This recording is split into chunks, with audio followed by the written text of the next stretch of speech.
बोलिए श्री नंदी निवासी भगवान भगवान की जय। बोलिए श्री परमहंस दयाल जी महाराज की जय। भगवान की जय। राज की जय। संत कबीर साहब देव की जय। प्रेमियों, आज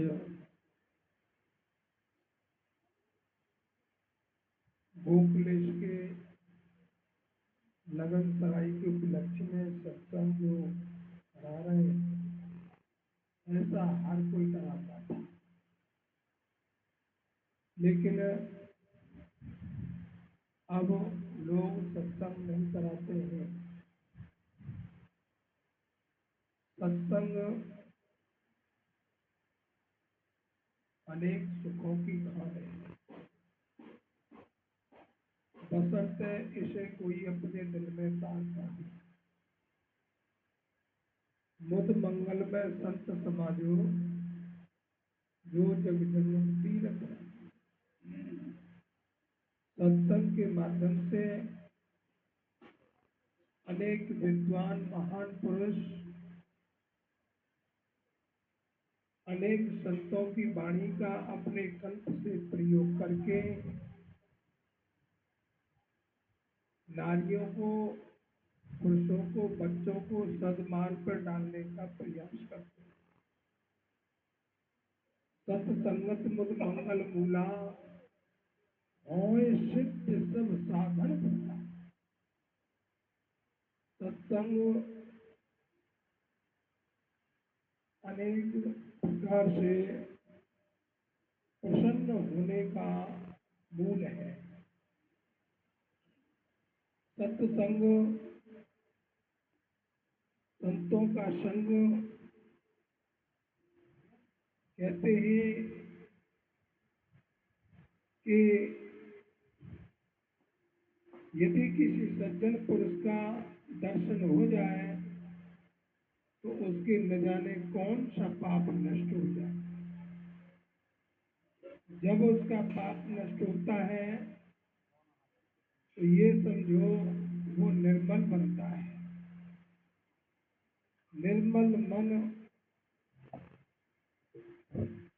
जब व्यक्ति का हो जाता है तो जिस प्रकार से एक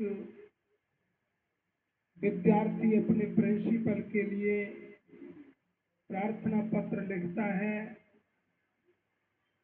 गुरुजी गुरुजी गुरुजी गुरुजी गुरुजी, तो व्हाइट पेपर लेता है, कभी लाइनदार पेपर नहीं लेता। व्हाइट पेपर पर प्रार्थना लिखी जाती है। जैसे अधिकारी व्हाइट पेपर पर प्रार्थना स्वीकार करता है, उसी प्रकार गुरु महाराज निर्मल मन के व्यक्ति को स्वीकार करते हैं। निर्मल मन हीर जन्म पावा, मोह छल क्षेत्र कपट नहीं भाव। देखिए,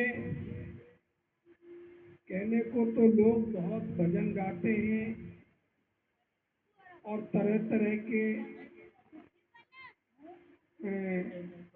तर्जों से, अपने विचार से, विवेक से सत्संग के अर्थ को अगर गंभीरता से लें तो माता बहनों, सत्संग के अंदर वो वाणी पैदा होती है, वो शब्द आते हैं कि जिनसे जीवन का कल्याण होता है। सत्संग ये कहता है कि तुम जो हो वही प्रदर्शित करने की कोशिश करो, और तुम 10% हो, बात फिर बिगड़ती है। सत्संग व्यक्ति को उस उस व्यक्तित्व के मार्ग पर डालने का प्रयास करता है कि खर्च एक का होता है, लाभ अनेक का होता है। कि जब शब्द कान में जाता है, जब शब्द कान में जाता है तो मन उस पर विचार करता है। मन उस पर विचार करता है कि सुन समझे जन मुदित मन, सुन समझे जन मुदित मन, मज्जहि अति अनुराग, लहे चार फल अचत तनु साधु समाज पे।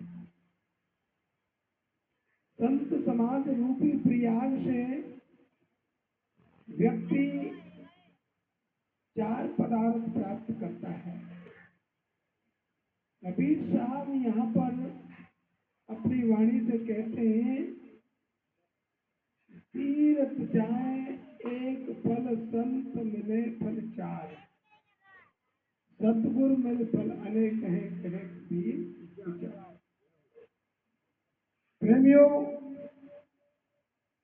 रोचक यथार्थ भयानक वाणियों का प्रकार विद्वानों ने किया।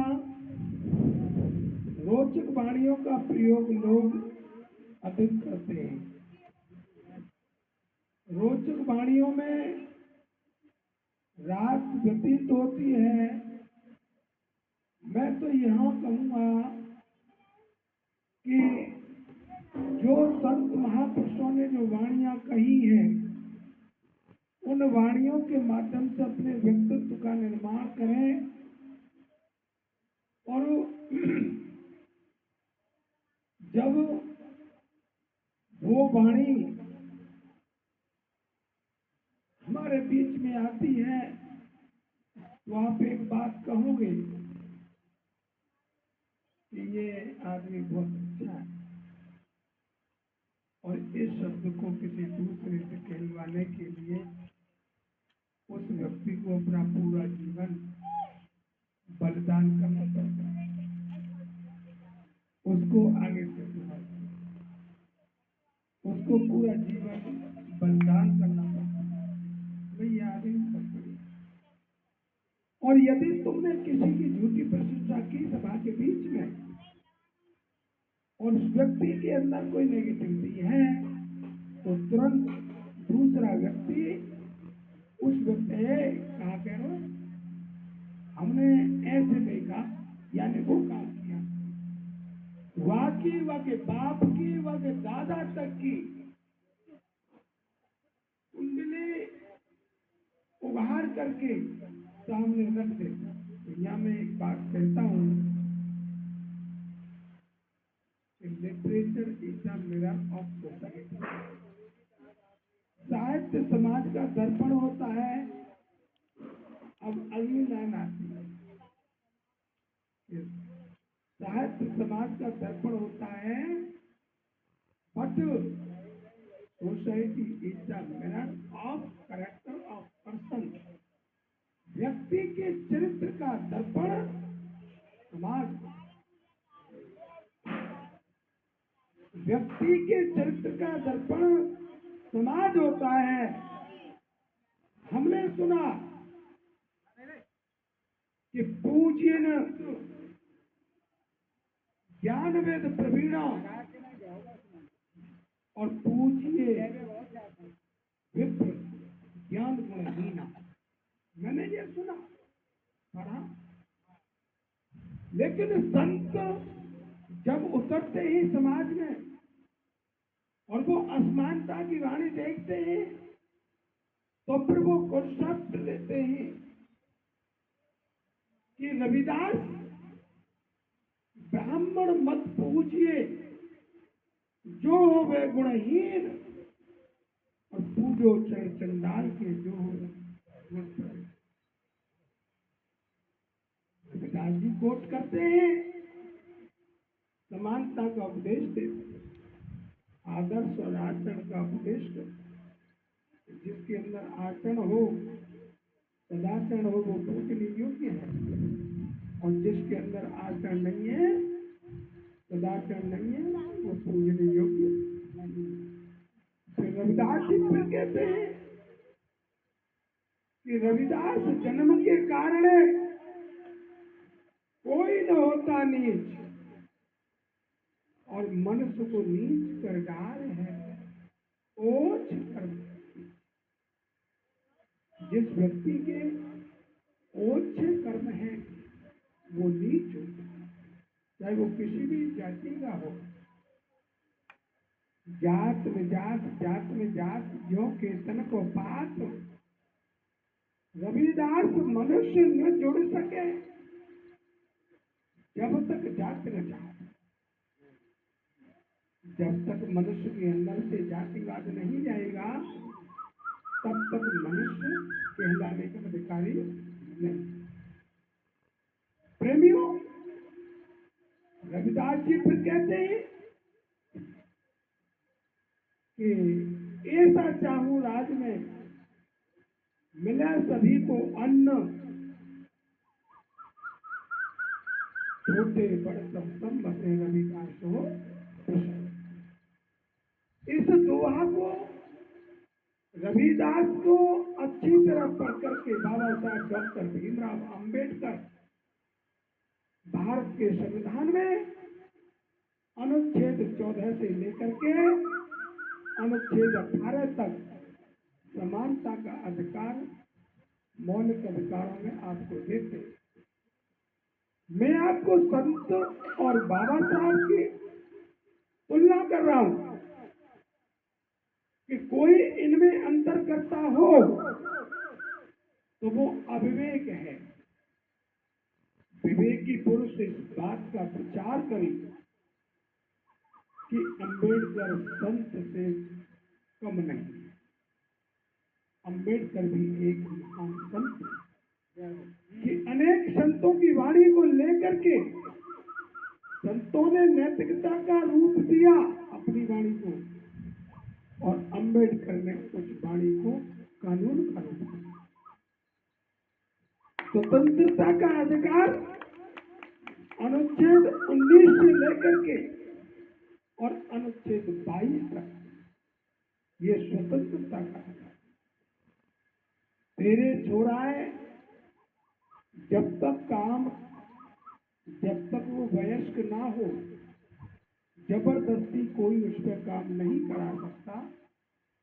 जाति, धर्म, संप्रदाय, छुआछूत, भेदभाव के आधार पर तेरे छोरा पे कोई जबरदस्ती काम नहीं करा सकता। तो शोषण के विरुद्ध अधिकार डाला संविधान में बाबा साहब डॉक्टर भीमराव अम्बेडकर। आपको आपकी पूजा पद्धति के आधार पर स्वतंत्रता का धार्मिक अधिकार है। आप अपनी धार्मिक स्वतंत्रता के आधार पर कोई भी फंक्शन कर सकते, आप कोई भी इसकी पूजा कर सकते हैं। अगर संविधान नहीं होता तो आप ये सत्संग नहीं करने देते, इस सत्संग को भी आप कर नहीं सकते। आगे फिर शिक्षा और संस्कृति का अधिकार 14 साल तक की उम्र तक के बच्चे को राज्य का ये कर्तव्य है कि फ्री शिक्षा दे, लेकिन बेईमान लोग गद्दी पर बैठे। इस बात का संशय अम्बेडकर को हुआ था जब संविधान लिख करके उन हाथों में दे रहा था कि देश का कल्याण करने का मसौदा तो मैं दे रहा हूं, लेकिन ये उन हाथों में जा रहा है जिनकी नीयत साफ नहीं। ये मेरा संविधान यदि देश का कल्याण करने में सक्षम नहीं हुआ तो सबसे पहले अस्वीकार करने वाला अम्बेडकर होगा। मैं इस देश के संविधान सभा में इसकी विशेषता गिनाने नहीं आया, मैं एक बात कहने आया हूं यदि देश संविधान कितना भी गलत हो, संविधान के लागू करने वालों की नीयत यदि ठीक है तो गलत संविधान भी सही साबित होता है। और यदि नीयत साफ है,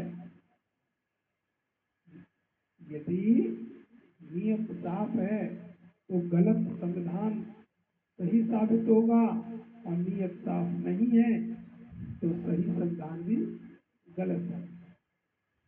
मैं इस बात से बिलोंग करता हूं कि जब मेरे अधिकारों में किशन सिंह मास्टर किशन सिंह जी छाता वालों के चरणों में मेरी बात समर्पित है।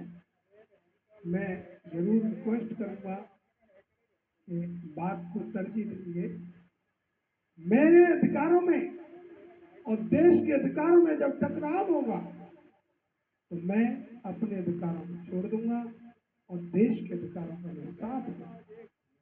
लेकिन जब मेरे समाज के और देश के अधिकारों में टकराव होगा तब मैं देश का साथ नहीं दूंगा, मैं अपने समाज के अधिकारों का साथ दूंगा जिस समाज से मैं संबंध रखता हूं। ध्यान रखें सभी लोग, रविदास ने समाज की खातिर अपना वर्चस्व आपके बीच में प्रदर्शित किया था। अपने समाज का सम्मान रखते हुए उन्होंने अनेक प्रकार के कष्ट सहन किए थे। शंभुक ऋषि ने आपके समाज का सम्मान रखते हुए शिक्षा का प्रचार प्रसार किया, लेकिन नालायक लोगों ने उसका जो है वध किया। मैं आप लोगों से ये आशा करता हूं कि जो जब था वो अब भी है, कुछ भी बदला नहीं है। जो जब था वो अब भी है। एक राणा सागा के ऊपर क्या वक्तव्य दिया अमला सुमन, उसके ऊपर कल भी अटैक। इसलिए MP MLA राजा, इस संविधान ने तुमको बनाया, लेकिन ये बात भेदभाव करने वाले लोगों के कंठ से नीचे नहीं उतरती। इसलिए आप लोग, मैं ये निवेदन करूंगा कि आप लोग अपना अगला 10% अपने आचरण शुद्धि रखता है, 20% आचरण शुद्धि रखो। एक ही रास्ता है आपका आगे निकलने का, अपना कल्याण करने का, कि तुम दारू, मीट, मांस, अंडा, जुआ, सट्टा, शराब, सुल्फा, गांजा, बीड़ी, सिगरेट, इन सब को छोड़ करके आप अपने व्यक्तित्व को बना करके अपने बच्चों को आगे बढ़ाने का काम करें। अगर तुमने एक तो ऊपर से हथौड़ा सरकार के द्वारा तुम्हारे ऊपर पड़ने जा रहा है, तुम्हारी नौकरियां खत्म की जा रही हैं, आपकी शिक्षा खत्म की जा रही है, आपका स्वास्थ्य, आपकी इलाज जो फ्री में होता था वो खत्म किया जा रहा है। 3 प्रकार से आपके ऊपर चोट की जा रही है, और एक दूसरी तरफ आप दारू और सुल्फा, गांजा, स्माइक पी करके आप लोग अपने चरित्र को और अपने भविष्य को बिगाड़ने की कोशिश करें। कौन बचाए? तो ये बचाने वाला नहीं। दिन रात सत्संग करो, कोई फायदा नहीं। अगर सत्संग करके अपने को बचाओ, मेरे भुलवाने गांव में 40 तो इधर विधवाएं व फाटक से, और 40 इधर विधवा, 80 विधवाएं दारू के कारण, सुल्फा के कारण। सुल्फा क्या करता है? सुल्फा अंदर से मर्दांगनी को खत्म करता है। जब मर्दांगनी खत्म होगी तो अनाचार पैदा होगा, अत्याचार पैदा होगा, व्यभिचार पैदा होगा। दारू पिएगा तो नई उम्र में आदमी मरेगा, तो नई उम्र की लड़की विधवा होगी तो वो कहाँ जाएगी? वो फिर बुराइयां पैदा होती है समाज में। इसलिए दारू न पिए। कोई बाप अपनी बेटी को प्रेम के लिए किसी लड़के के हाथ में अपनी बेटी का हाथ थमाए। नहीं तो बाप के घर में सब कुछ है, लेकिन एक प्रेम की खातिर अपनी बेटी को वो जो है आपके बीच में देता है। मैं एक बात और देखता हूँ, व्याकरण का रचने वाले मास्टर महेंद्र जी, गौर करिएगा, व्याकरण की रचना करने वाले, और भाषा आप भी दिन रात भजन गाते हैं, शब्दों पर गौर करिए। और भाषा की रचना करने वाले लोगों ने भाषा के साथ अन्याय किया। मैं वो अन्याय आपके बीच में रखता हूं कि जब पानी मीठा होता है तो स्त्री का स्वरूप होता है, स्त्रीलिंग, उसकी संज्ञा दी जाती है नदी। पानी मीठा है तो नदी है, और जब पानी खारी है तो समुद्र। ये रचना रचने वालों ने भेद किया। पानी मीठा है तो स्त्रीलिंग नदी है, जब पानी खारी है तो समुद्र। जब हवा चलती है, हवा वही है, चलती है, बह रही है तो हवा है, और जब जोर से भयंकर हवा रूप लेती है तो वो तूफान है। हवा स्त्रीलिंग है और वही हवा तूफान पुल्लिंग है। युद्ध होता है, शांति आती है, स्त्रीलिंग पुल्लिंग। इसलिए आप लोग, ये व्याकरण की रचना करने वालों ने समाज के साथ अत्याचार किया। समाज ने भी उस पर विचार नहीं किया। एक बात और आती है कि चूड़ी पहनने को स्त्रीलिंग कहा जाता है ना, यानी नामर्दी का शब्द प्रकट करते हैं, लेकिन सबसे ज्यादा मर्द औरत होती है। यानी सबसे ज्यादा जो काम किया जाता है ये माताएं। इनके उधर से मैं निकला हूँ, मैंने इनका दूध पिया है। ये 2.5 किलो का वजन पेट से बांध करके पुरुष के साथ काम करता है। कोई व्यक्ति अपने पेट से ईंट बांध करके कोई काम करती थी। मैं अपनी माता को देखता था, मैंने अपनी भाभी को भी देखा था। वो मांझे खिंचवाती थी, 8-8 महीने की गर्भस्थ, वो जो मांझे खिंचवाती थी, संग फावड़े से नाली खुदवाती थी बम्बे की। मैं इस कर्तव्य का, पुरुष एक बूंद डालता है, उस बूंद को संभाल के रखती और तेरे वंश को आगे चलाती। उन वस्तुओं का परहेज करती है खाने से जिससे गर्भ नष्ट होता है, और 9 महीने तक उस गर्भ को संभाल के रखती है, और 2 साल तक वो चीज नहीं खाती जिस चीज से उस बच्चे को दस्त हो। और अगर भूल चूक में कोई वस्तु खा भी जाए और वह छोड़ा के रह जाए दस्त, तो सास को कहते सुवरिया कुतिया खाई गई होगी, और तेरी जीभ चट्टों पर गई है, 1000 नाम बाकी वो सास करेगी वह बहू है। तो या माता को, ये माता है जन्म देने के लिए, मनोरंजन करने के लिए तेरी साली है, पूजा के लिए तेरी बहन है, तेरी भांजी है, तेरी देव है। पुरुष तेरे इर्द गिर्द ये खड़ी है, तेरी कौन सी जगह तेरी आपूर्ति ये नहीं कर रही। यह नारी हर जगह से, हर तरफ से पूजनीय है। मैं तुझे सलाम करता हूँ। इसलिए ये बच्चा कक्षा 5 साल का बच्चा मांग काटता है, किस दिन का इंतजार करता है, अपनी शादी के दिन का इंतजार करता है। शादी का दिन इंतजार होता है तो वो तो खुशी से शादी करता है, लड़के का बाप पैसे लुटाता है, मुहर बांध के बेटा जाता है खुशी से। लेकिन याद करें, बेटी का बाप, हालांकि मेरी शादी नहीं हुई है, लेकिन मैंने दुख देखे हैं, लोगों को रोते देखा है। मेरी भी बहन गई थी तब मैं भी रोया था। लेकिन उस बाप को देखिए, जिस समय बाप की बेटी घर से जब निकलती है, कितना भी कठोर हृदय का बाप हो, उसकी आंखों से अविरल धारा बहती है।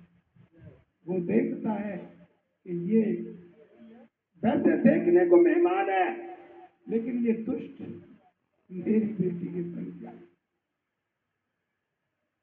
वो पैर भी पूछता है, वो कन्यादान लेता है, वो उस लड़के के पैर छूता है कि मेरी बेटी को ठीक तरह से रखना। वो बाप अपनी बेटी के लिए दूसरे के हाथ में हाथ देता है, तब उसका दिल टूटता है। वो बेटी रोती है, पापा पापा मैं तेरे हाथों में से जा रही हूँ, और तू कहाँ दे के आया है मुझे, कैसा लड़का देख के आया है मेरे लिए। वो रोती जाती है। वो जब 1 2 3 दिन वहाँ रह लेती है, तब जब लौट के आती है, तब बोलती है, वह माँ पूछती है, बेटा ठीक रही? तब वो जो है बताती है, हाँ मैं ठीक रही। ठीक नहीं रही तो बताती है। बाप वही खुशी रहता है जिसकी बेटी खुश रहती है, और जिसकी बेटी खुश नहीं रहती, उसके घर में लाख माया हो, बाप को रात को नींद नहीं। भैया बेशक पैर पसार के सोता हो, लेकिन बाप सुखी नहीं रहता। प्रेमियों, मैं आप लोगों से जरूर निवेदन करूंगा कि शिक्षा के साथ साथ दीक्षा बहुत जरूरी है। अच्छे संस्कार, पहले मैंने देखा हमारे पिताजी, हमारी माँ महावर्ष पूर्णमासी साधु संतों को भोजन कराते थे, और जब तक भोजन बन रहा है तब तक कहते थे, महाराज जी कुछ सुनाओ, महाराज जी कुछ सुनाओ।